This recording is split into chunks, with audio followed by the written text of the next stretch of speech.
Resumo da semana.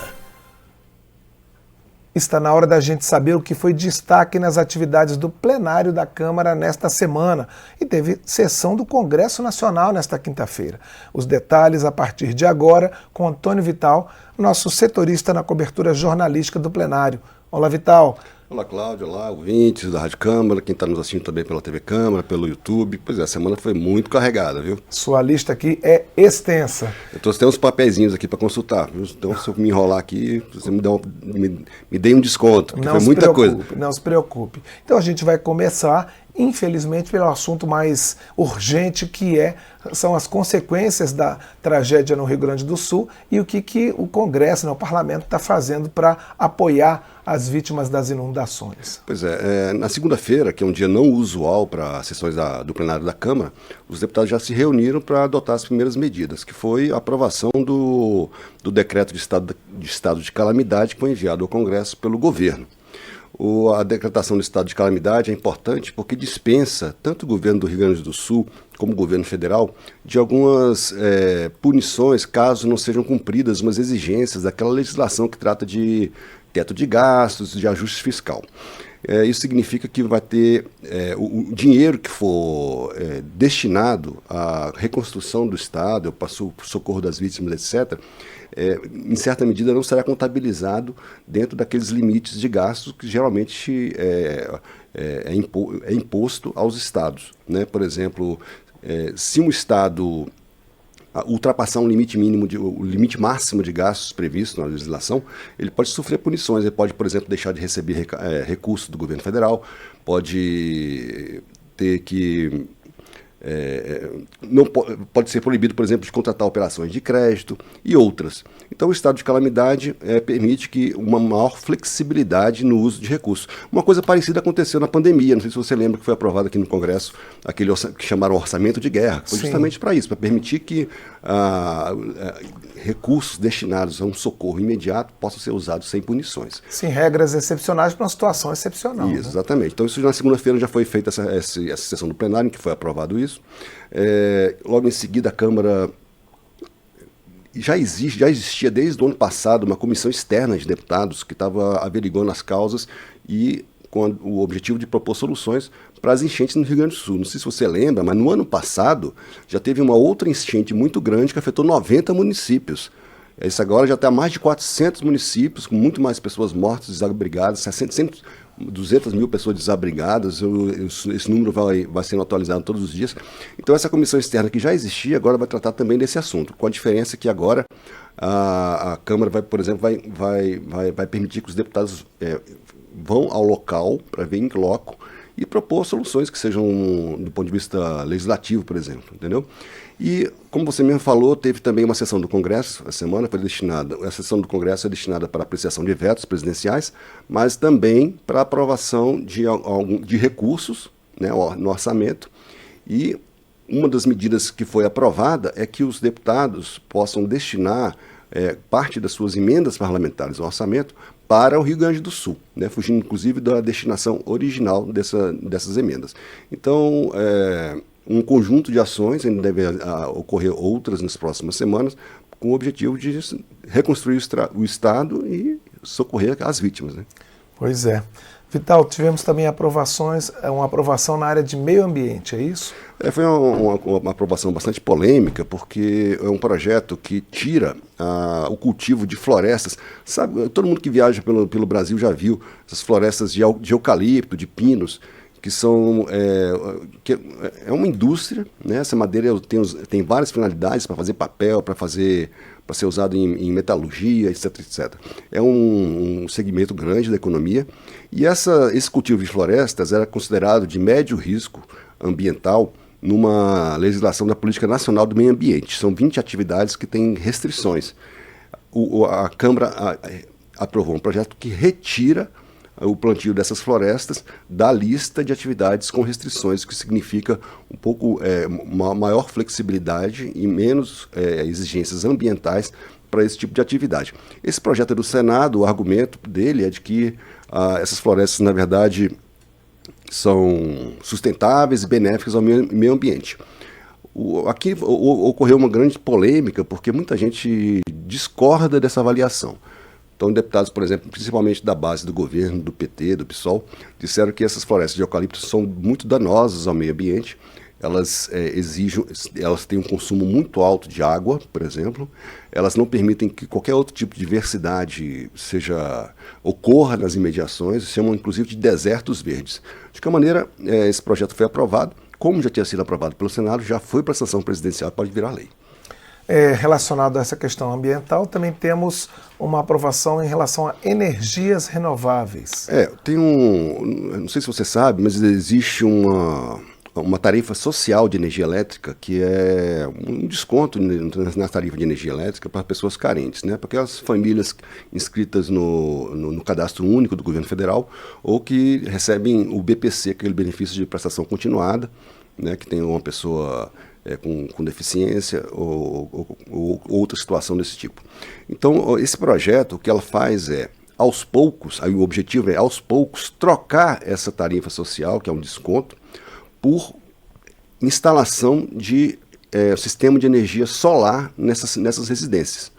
Houve uma discussão porque muitos deputados acham que esses benefícios são pagos por todos os demais consumidores de energia elétrica. Mas o argumento vencedor acabou sendo o de que você vai reduzir o volume de subsídio que é usado para a tarifa de energia social, né, para esses descontos, porque você aos poucos vai substituir essa tarifa pela energia solar.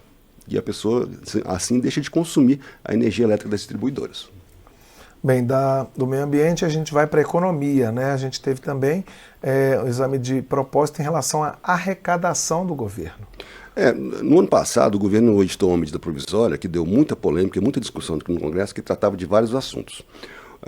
A mesma medida provisória tratava de desoneração da folha de pagamento de 17 setores da economia, tratava também de restrição àquele programa emergencial de retomada do setor de eventos, o PERSE, e também tratava desse outro assunto que é a compensação tributária para empresas que conseguiram na justiça o direito de receber de volta o que pagaram a mais em impostos.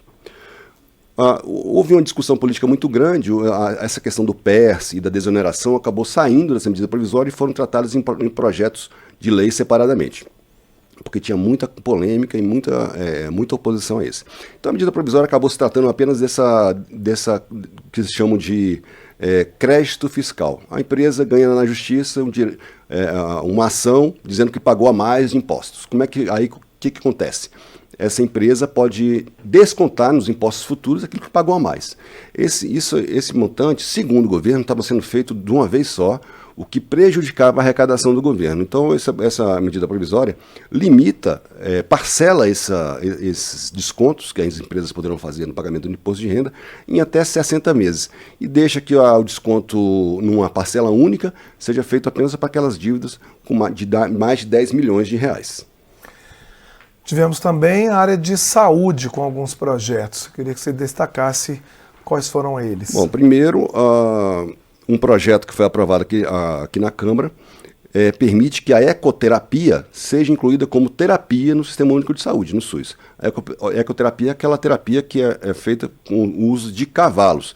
Ela é muito eficaz, segundo os médicos, a comunidade científica, para pessoas, por exemplo, que têm algum problema de mobilidade, que têm alguma deficiência física, inclusive para pessoas com síndrome de Down, com autismo, com esclerose múltipla. É uma terapia muito usada para esses casos, porque estimula as pessoas. Então, esse projeto permite que o SUS inclua essa ecoterapia entre as terapias permitidas no Sistema Único. Então, os estados e os municípios poderão fazer, por exemplo, parcerias com entidades para permitir isso. Houve uma discussão a respeito de gastos, né? Mas o projeto acabou aprovado por ampla maioria. Outro projeto ainda na área de saúde foram mais dois. Trata de pessoas com Alzheimer e outras demências. Esse projeto cria uma política nacional de cuidado para essas pessoas, envolvendo vários setores do governo, como de saúde, previdência, assistência social. Exige, por exemplo, que o SUS notifique os casos, que é uma maneira de você fazer com que o poder público possa direcionar ações voltadas para esse público.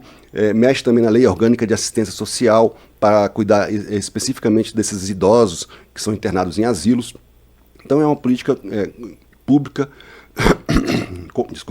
completa de estados e municípios para tratar dessas pessoas, não só com Alzheimer, mas também com outras demências. Outro projeto também de saúde foi relacionado a pessoas que têm transtorno que estão no transtorno de espectro autista. Esse projeto ele cria facilidades para que essas pessoas obtenham vagas de estágio, de aprendizado e até mesmo de emprego, né? Dá prioridade a essas pessoas no caso de ações dessas empresas que intermediam, né, vagas de estágio, aprendizado entre as empresas, e permite também que haja um cadastro, que o governo faça um cadastro dessas pessoas que estão em busca de empregos e que haja um trabalho direcionado para procurar vagas para essas pessoas. Isso foi para o Senado. Tivemos também uma repercussão daquele caso Joca, né? Só relembrando aquele cachorro Golden Retriever que morreu porque foi mandado, numa viagem de avião, foi mandado para o lugar errado, passou muitas horas numa viagem no compartimento de carga do avião, acabou morrendo, houve uma comoção muito grande e a Câmara acabou aprovando um projeto relacionado a transporte de pets. Né? Na verdade, esse projeto já existe desde 2022. Não sei se você lembra, houve um outro caso de repercussão da cadela Pandora, que ficou sumida no aeroporto, acho que se não me engano, de Guarulhos. Ficou um tempão sumida, até que acharam, teve um final feliz aquela história lá. Então, na época, foi apresentado um projeto que obrigava as empresas aéreas a colocar aqueles chips ou algum outro mecanismo de rastreamento dos animais ao longo do percurso, para que o tutor possa saber onde é que está o animal. Né? Não vai acontecer, por exemplo, com esse caso do Joca, esse projeto foi alterado para, além do rastreamento, esse projeto proíbe que os animais sejam transportados no compartimento de carga dos aviões. Eles vão ter que ir junto na cabine. Né? Obviamente a empresa pode até recusar o transporte, se houver algum motivo de saúde do animal ou algum tipo de questão que afete segurança, mas ele vai ter que ir na cabine. Trata especificamente de cães e de gatos. Tá? Tem outras exigências também, por exemplo, aeroportos com movimento superior a 600 mil pessoas por ano terão que ter um serviço veterinário para verificar o estado de saúde do animal antes e depois do embarque. Então, isso junto com o rastreamento. E a empresa aérea, obviamente, vai poder cobrar pelo serviço de rastreamento. Então, esse projeto foi aprovado agora, depois da Pandora, depois do Joca, e seguiu para a sanção presidencial e já pode virar lei. Vital, você já falou um pouquinho da sessão do Congresso, né? Mas eu queria que você... Então, só uma correção, esse projeto não foi para a sanção não, ele foi para o Senado, tá? Ele ainda vai precisar passar pelo Senado. Certo. Então, assim, a gente agora termina a sua participação aqui com o detalhamento de alguns dos vetos que foram examinados na sessão do Congresso e que alguns foram adiados, é isso? Porque a lista de... não sei só para explicar para quem não sabe, quando o Congresso aprova uma lei, o presidente da República sanciona essa lei, mas ele pode sancionar vetando alguns trechos, ou pode inclusive vetar totalmente a lei. O Congresso depois tem que analisar esse veto e pode derrubar o veto ou manter o veto. Geralmente existe um acordo entre governos, partidos e todos os demais partidos, em que alguns vetos são mantidos, outros são derrubados, etc, etc. Ontem a sessão demorou muito, porque não teve acordo sobre vários assuntos. Alguns assuntos mais polêmicos ficaram para a próxima sessão do Congresso, que deve ser daqui 2 semanas. Entre eles, uma questão polêmica, que é aquela das saidinhas dos presos. Né? Que existe um projeto que foi aprovado, que proíbe a saidinha dos presos, só permite em alguns casos, por exemplo, se o preso for estudar, ou etc. O presidente Lula vetou um trecho desse projeto e a oposição aqui na Câmara quer derrubar. O governo conseguiu adiar essa aprovação. Da mesma forma, foi adiada a aprovação, a apreciação de um veto. Esse foi feito ainda pelo ex-presidente Jair Bolsonaro, aquele projeto que substituiu a Lei de Segurança Nacional, que é a Lei do Estado Democrático de Direito. Essa lei é muito criticada na época era a oposição e hoje a base do governo, porque trata, por exemplo, de como a polícia deve agir em manifestações, manifestações na rua que a gente vê por aí, né? Muita gente com político. Isso. E também essa lei trata, inclusive, de punição para fake news. quando essa fake news ameaçar o Estado Democrático de Direito. O ex-presidente Bolsonaro vetou esses trechos na época e o governo atual quer derrubar esses vetos. Então, como não houve acordo em nenhuma nem outra, essas duas propostas, esses dois vetos, foram transferidos para a próxima sessão. Mas alguns vetos foram derrubados. Um deles, por exemplo, não sei se você lembra, mas o Congresso aprovou a regulamentação daquelas chamadas bets, que são aquelas apostas esportivas, geralmente, né, que a pessoa pode ser feita online, que está muito popular hoje em dia, mas tinha sido vetado um trecho que tratava de tributação dessas bets.